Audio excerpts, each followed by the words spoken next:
joining us, welcome for this day with us. Again, we're talking about and highlighting the importance of nonviolence and the engagement of nonviolence and how that works and functions within the religious community and in broader level communities and internationally. We have amazing speakers with us today, like the past 2 days. So it's been an honor to be with all of these different speakers and all of you as we walk through these 3 days of nonviolence discussions. I am honored to introduce our lineup for today. We have with us today is Venerable Napan, who is a good friend. And what I'll do is I'll give a brief bio of him and our other colleagues, and then we'll start the conversation as we move forward. Venerable Napan is the Assistant Abbot at Bangkok's Golden Mount Temple and the Director of the Institute of Buddhist Management for Happiness and Peace. He has designed and led trainings for Buddhist community leaders in Southern Thailand affected by the violent conflicts to heal the victims and prevent further conflicts.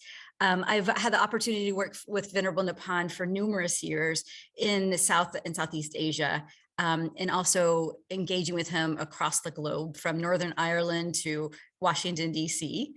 And so it's been an honor to see him grow in this field and to really be one of the peace leaders in the South and Southeast Asia region. So welcome, Venerable Napan. We're excited to have you with us and to hear from you and your voice. Next, we'll have Friar Ivo Markovic. He emerged as a force for reconciliation in the midst of violence, sectarian conflict that followed the breakup of Yugoslavia in 1992. And during the war, Friar Markovic was an educator, advocate, and force for peace. After the war, he took immediate actions on reduction of hostilities, reconciliation, and return. Today, Friar Markovic is still very involved with the multi-ethnic interfaith choir he started while living as a refugee in Zagreb, Croatia, with displaced Bosnians. So Friar Markovic, it's a pleasure to have you here with us. It's been a pleasure to know you over the years and witness some of the amazing work that you're doing in the Balkans region and more broadly through inspirations of all of your impact and work. Next, we'll have Anna Zaros.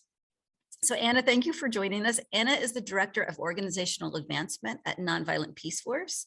Building on her years at the Center for Victims of Torture, Anna has over 10 years of experience working in community building, peace, justice, and healing, and roots her work in relationality, focusing on deep listening, egalitarian team building, and consensus-based decision-making.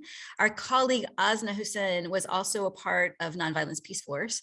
And so Anna's joining us here today to share a little bit more about their work and their commitment to nonviolence in the world today, which has been one of the leading organizations in this space over the years. And then Reverend Dr. Nathan Holsler. Reverend Dr. Nathan Holsler is the director of the Church of the Brethren's Office of Peacebuilding and Policy and is a pastor at the Washington City Church of the Brethren Congregation on Capitol Hill. Previously, he served as the Ecumenical Peace Coordinator of the National Council of Churches in the USA and worked as the Peace Program in Nigeria. And taught peacebuilding practice and theology at the Colt Bible College in Northeast Nigeria. So Reverend Dr. Nathan Holsler, thank you for joining us and being here to share your knowledge and skills with us today as well. What we'll do now is I will hand over, I think we're starting a little bit early, unless any colleagues from ICRD would like to jump in and add a little bit more into the conversation before we start.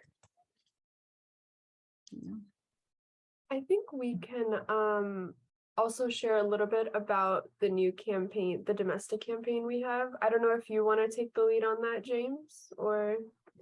Sure, thank you, Mariam. Yes, for those of you who haven't heard over the last couple of days or just joining today or have heard and would like to hear it again, ICRD, after 25 years of working abroad to elevate the best of our shared faith values as an asset in transforming or mitigating violence, we have turned some of our attention now to a domestic program that is actually beginning to gather some steam. We've gotten quite a bit of support for it, and we're putting out a public call for more support, either in terms of relationships or in terms of material support, resources, as we try to engage with faith leaders in the United States to elevate a faith-based narrative for compassion and dialogue, as opposed to othering and dehumanization and vilification that may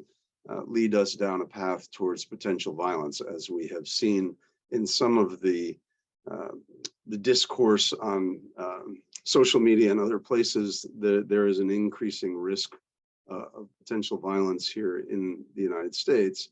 I think to a degree that some of us were surprised by when we began to look at it very closely. So if you have more interest in that, in trying to rebuild social cohesion and communication and dialogue across difference here in the United States, please do open the pledge link that Mariam has put there. That will give you a little more information about the specifics of what we're trying to do. Don't hesitate to reach out to me or anyone else on the ICRD team if you'd like more information. We're more than happy to talk about where and what we are trying to do here around the country.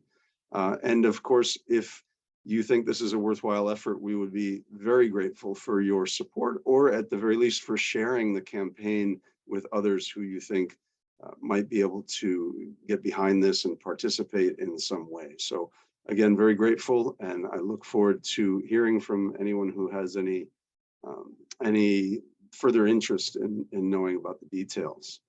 That said, I think we're just a couple of minutes early, but I think we can go ahead and probably hand over to Venerable Napan, but that's, Martine, I'll let you and Mariam make that decision. Thank you. Thank you all. Thanks. Thank you, James. Yeah, Venerable Napan, if you are ready and willing, you can go ahead and start.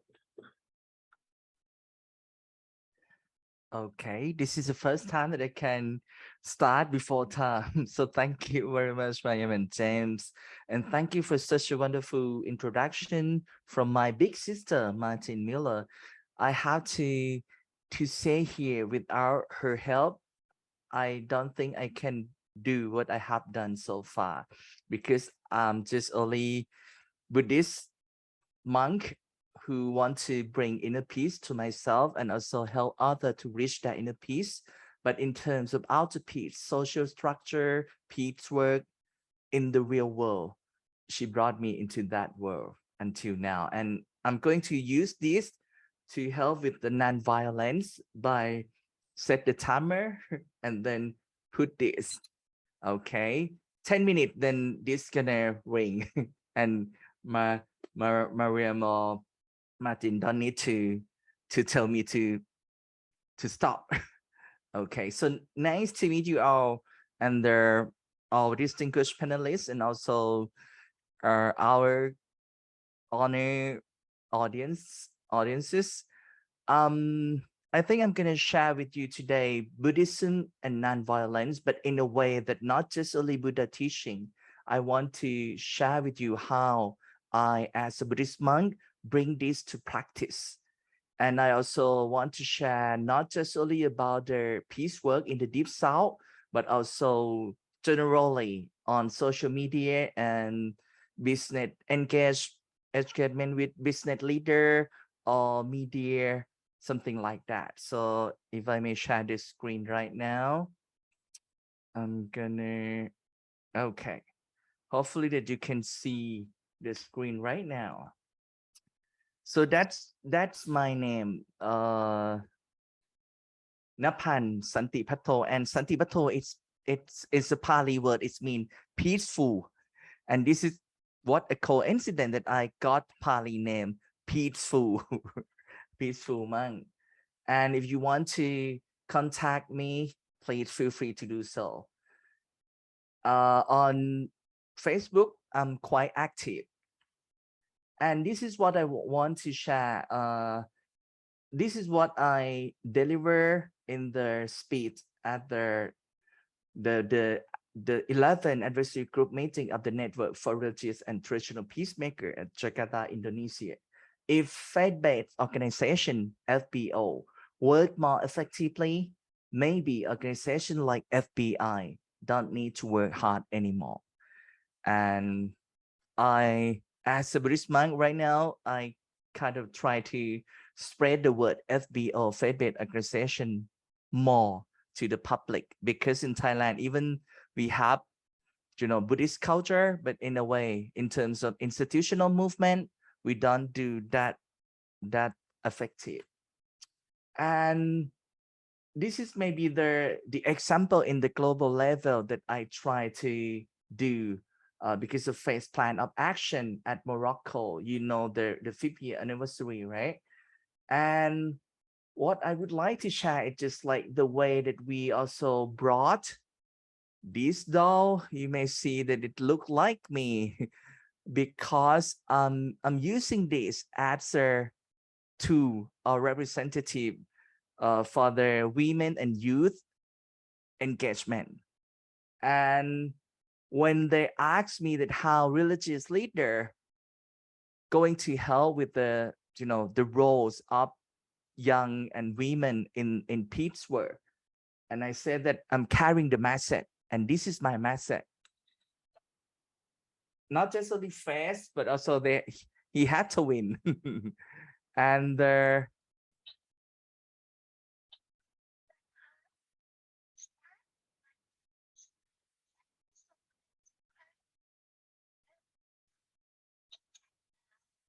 it's English and Thai. Peace in one heart, start in one hand. It means it begins with us, but don't finish with us.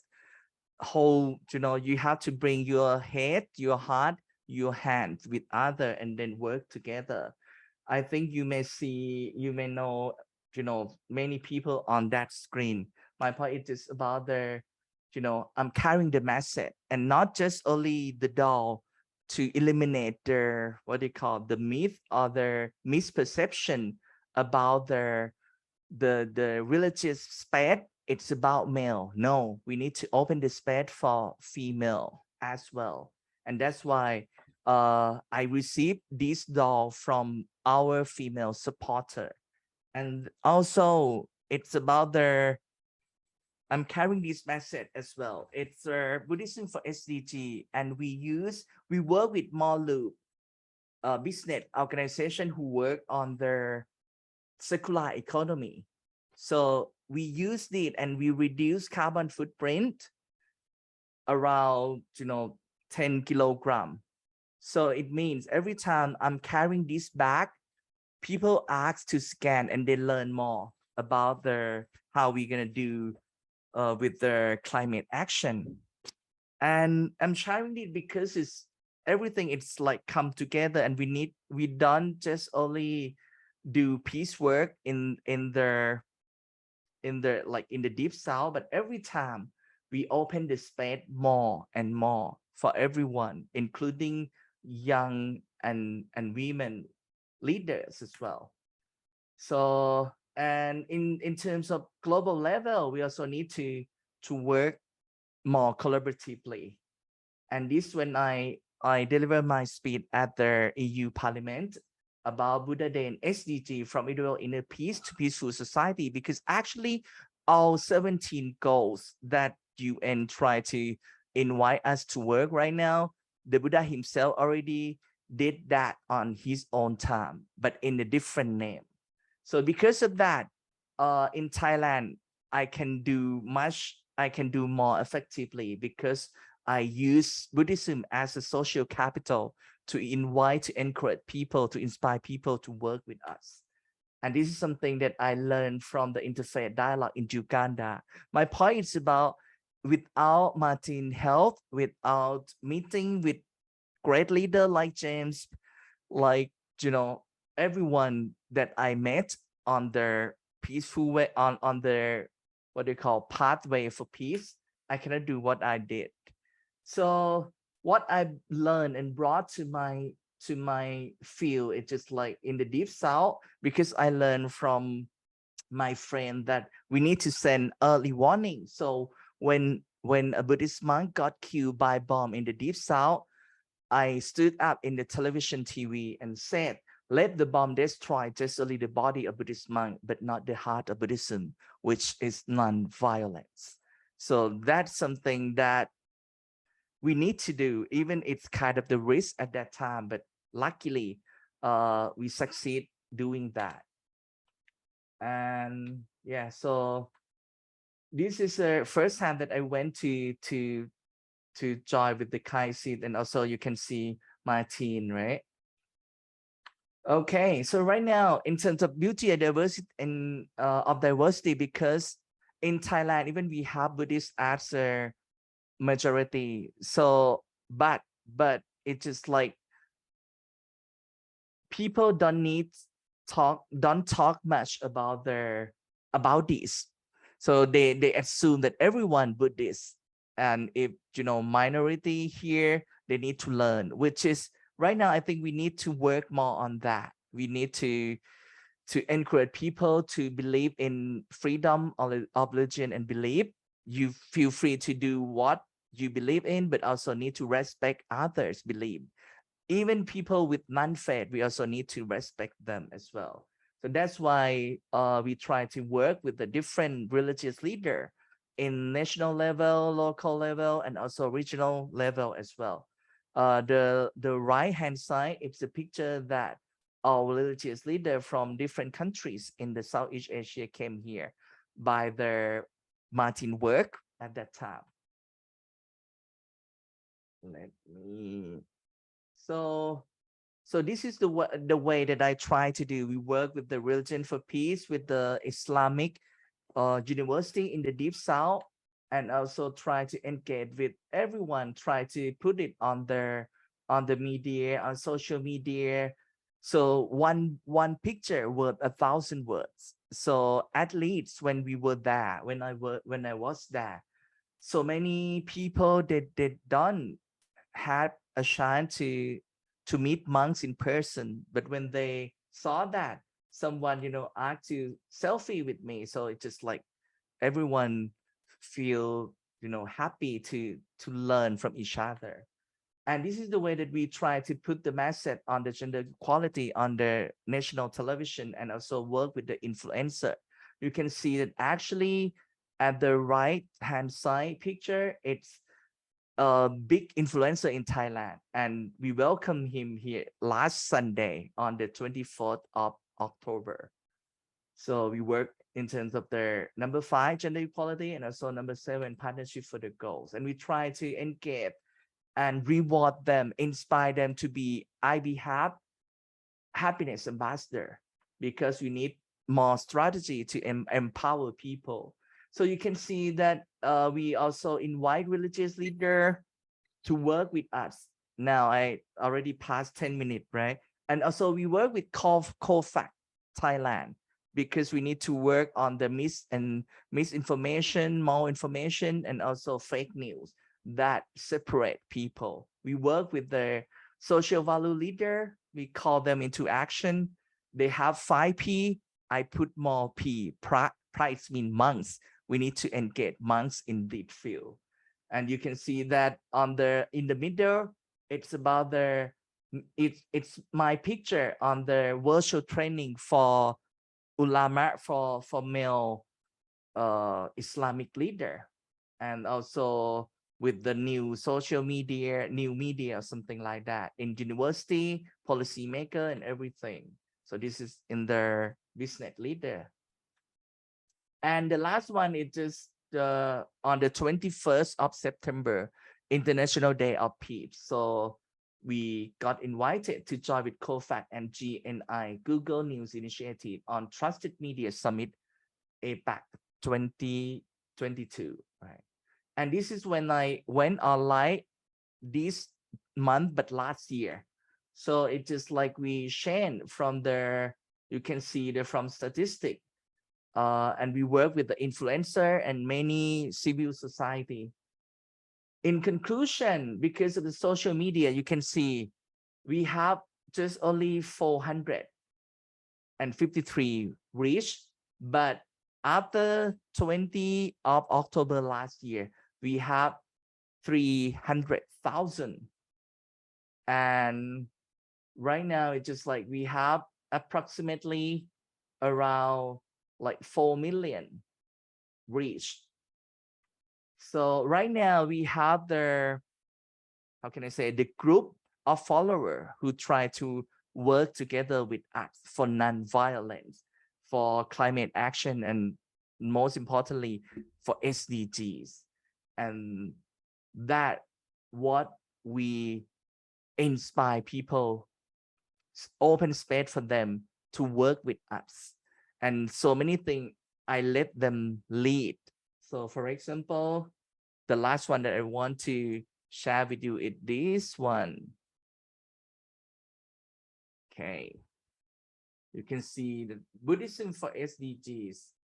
It's myself, pouring the water on SDG trees. And number 16 is about peace, right? So we try to inspire them to work in the holistic way. So thank you very much indeed. I think I'm gonna stop for now. I just saw the message from James. Please feel free to speak for more time, my friend. Perhaps another 5 to 10 minutes. We would like perhaps 15 minutes for the question and answer session. Okay, so you think I should say more? But I think generally I try to work in the way that I used to share with Martin or even with James, that for me, if peace builders only talk happily with or among peace builder, that's not gonna work. We need to engage more with people who cause harm, who cause violence. Myself, when I went to the Deep South, I approached all Muslim friends, even who extremists, my Buddhist monk friends who also extremists, and some people ask me why I approach all of them, because they felt that I'm a peaceful monk. If I have a picture with some extremist monk, my image gonna be ruined or destroyed. And I told them, why not? Because actually all extremists, no matter who they are, Muslim or Buddhist, they want their voices to be heard. They shout out because they feel that no one hears them. If we stand close to them, we stand close enough to them, they don't need to shout.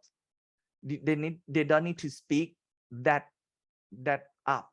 I don't know what to say. Just like they don't need to speak too loud, because they can make us hear them. So that's why I need to engage with people with different faith, and also feel business leader, media, and everyone. And I try to encourage them to work more preventively, because in many countries and in many communities, no matter who they are, Muslim, Buddhist, Christian, they used to live happily together. But if we don't have the mechanism or system that kind of the spotlight what going to harm us, and suddenly they kill each other, they encourage, they provoke people to kill each other very easily. And I don't want that to happen. I don't want to say in my watch, but it's just like I know what I can do. And that's why I keep approaching people, open space, begin with our space, our heart. Even we totally different, but if we open a little corner in our heart, I think we're ready to understand what they think and why they did what they did. Even we maybe hate that idea or hate that action, but if we open our heart for their mind, for their thought, finally they're gonna feel that, okay, now you listen to me, now we're gonna listen to you. And that's the way that we understand each other more. So I'm going to end with the two motto. One is a quotation that I love. Dr. Martin Luther King Jr. said that those who love peace need to work need to learn to organize more as effectively as those who love war. He said, those who love peace must learn to organize as effectively as those who love war. But right now, I respectfully disagree with him, because right now, as effectively is not enough. Those who love peace need to learn how to organize more effectively than those who love wars. So that's why our motto, IBHAP Foundation, is peace in one heart, start in one hands, ours. But don't finish with just only our heart, our heads, or our hands. Work with everyone, with other. Bring your heart more closely to other hearts, heads, and hands as well. And that's why we can create more space for non-violent, not just only non-violence day. Thank you very much indeed.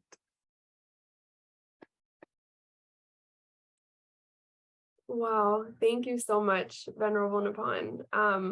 I think I can safely speak for everyone when I say you are so inspirational, and your commitment to peace and nonviolence work is truly inspirational and awe-astounding. I really loved the way you talked about the necessity for respecting all faiths and all peoples, especially you included people of non-faith backgrounds, which I think is so incredibly important in these spaces. But for a question, what would you say from your Buddhist teaching specifically do you think helps motivate you or guide you to amplify this nonviolent practice? Oh, I think you're muted.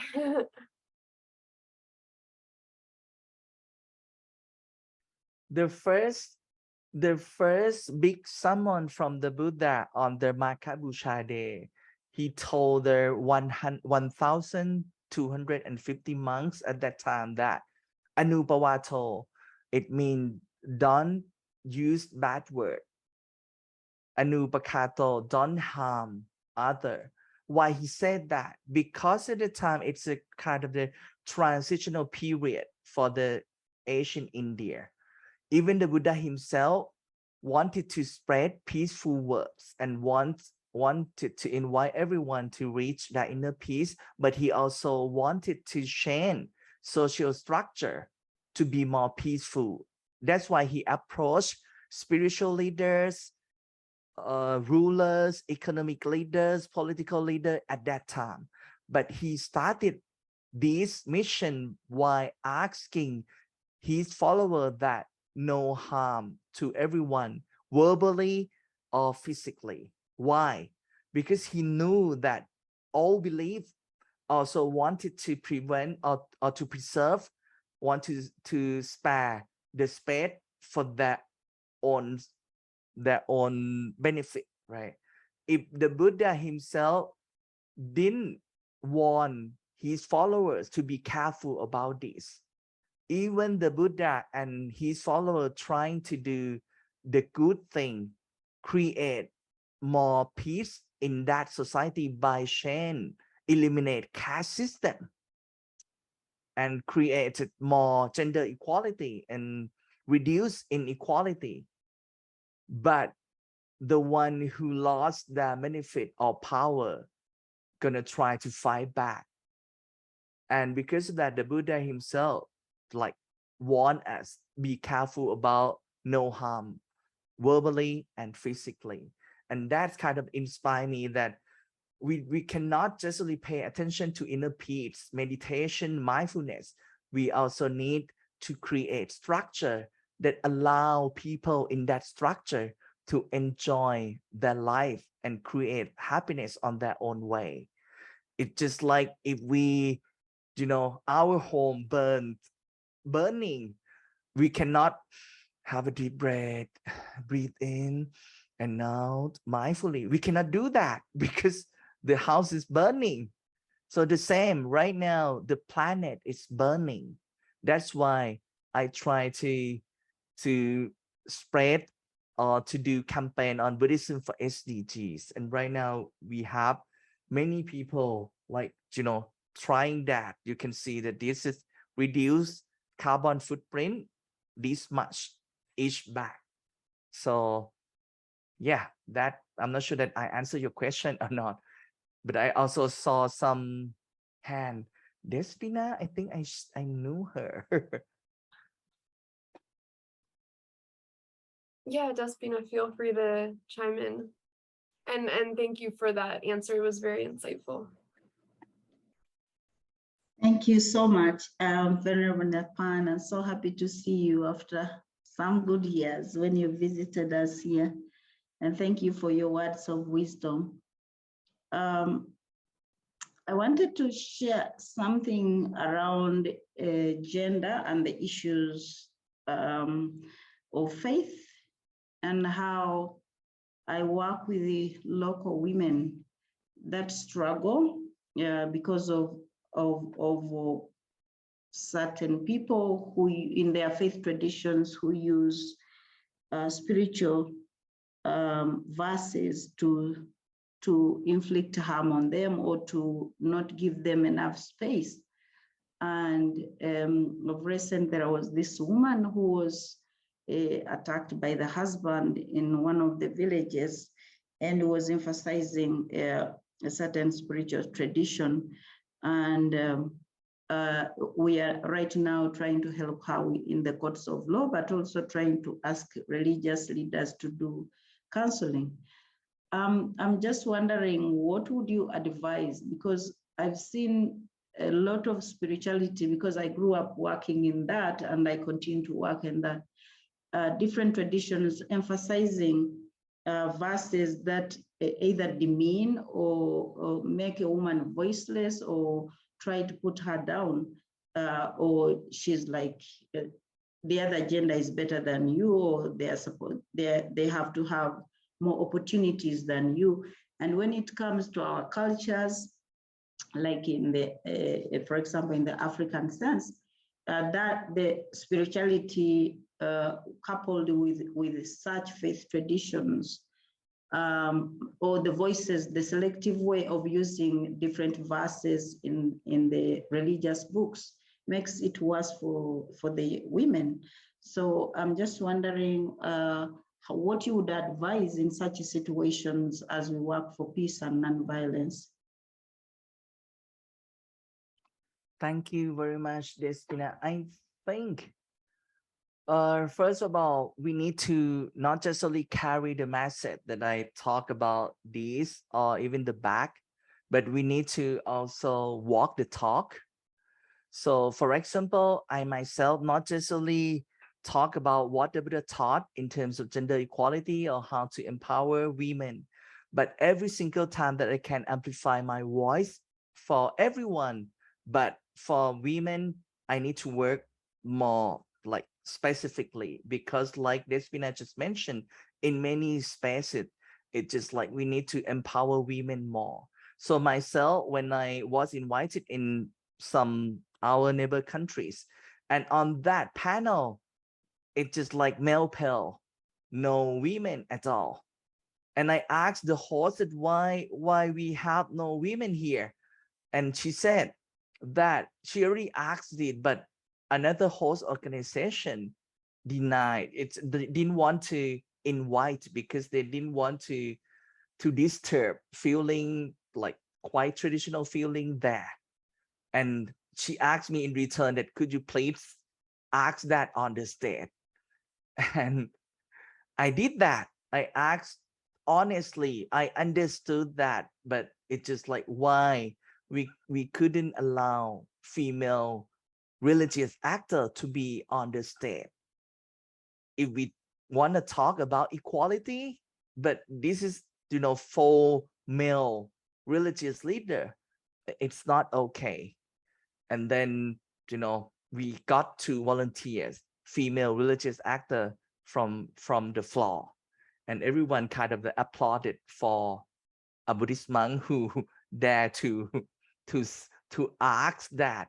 So, and I also share this again with the HR, like 2 days ago on the online session. It just like I shared this story and she apologized that because some limitations she couldn't find, you know, invite female religious actor to join. So my point is about we need to keep doing that. Otherwise, we cannot open space for equality, because in many cultures, women got less opportunities. If, like me, I'm a religious leader, if I done that to speak up or stand up for them, who gonna do that? Even they want to tell me off, but maybe because of the culture, they don't want to do that. So it means I have the right to amplify voices for voiceless people. And but on the other hand, I also want to ask, you know, someone who try to work for women right, to understand that if we want the equal right for everyone, we cannot turn men to be our enemy. We need to work collaboratively with them, especially male religious leader. I'm not asking you to surrender to them, but my point is about in the long run, we need to sacrifice in some battle to win the war.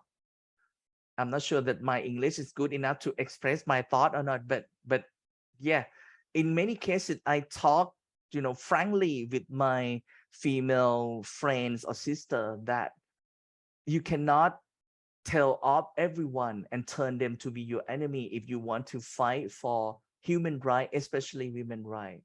Because if you turn, for example, as a Buddhist monk, I got respected from many people. And if someone, you know, try to blame me that I'm just only male leader, blah, blah, blah. That way you turn his follower to be your enemy, which is not good at all. This is an example, but I always stand up and speak up for equal right, especially women right, and right now LGBTQ plus. Sorry to provide too long answer. If I can speak in Thai, I'm gonna share this beautifully and shortly, but unfortunately I think maybe most of you don't understand Thai. Sorry about that.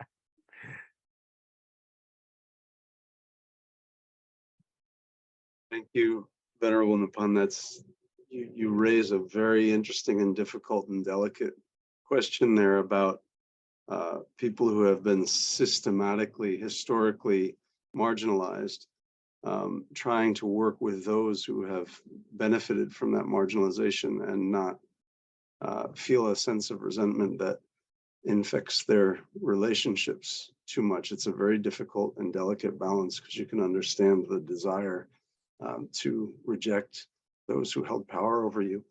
I have another question for you, maybe at the end of this wonderful and wise conversation we've had with you. You might give us all a bit of practical advice. I think those of us who work in this field, particularly in recent days and years, really risk a sense of despair, because things seem to be getting worse, not better, in many places and in many ways. Can you tell us from your own practice something that we all might do in terms of mindfulness, in terms of meditative practice, or something else that you would draw on from your spiritual practice to help us find ways to overcome and resist despairing? Thank you very much for such a inspiring question.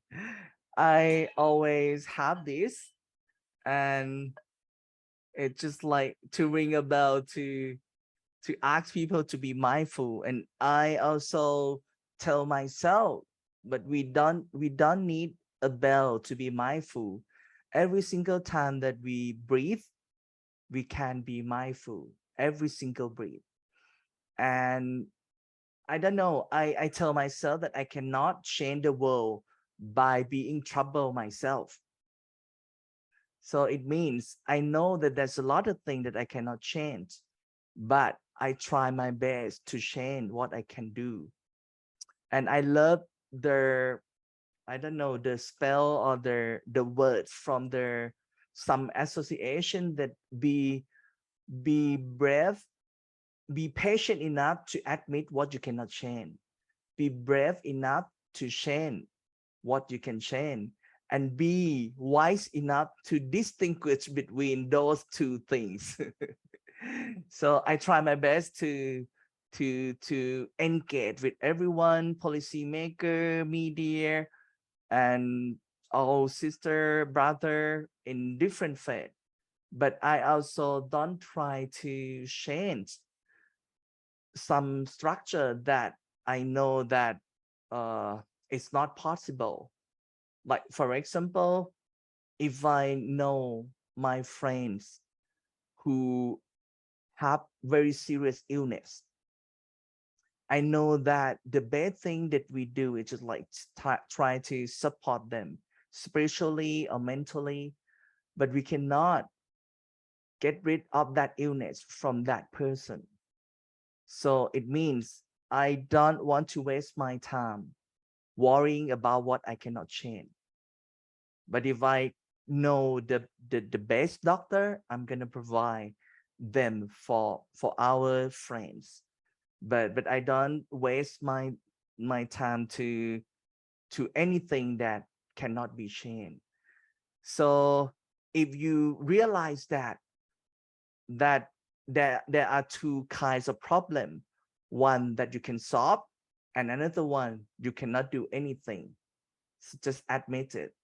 But the most difficult thing is about how you're gonna know which one is the solvable one and which one you cannot solve. So that's something that I think we can learn from our experience.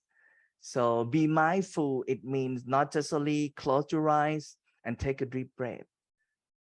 You can be mindful anytime. So the more often that you be mindful, I think the more often that you can see things as it is or as they are. And because of that, do you want feel, I don't know, you don't feel frustrated because you try to do good deeds.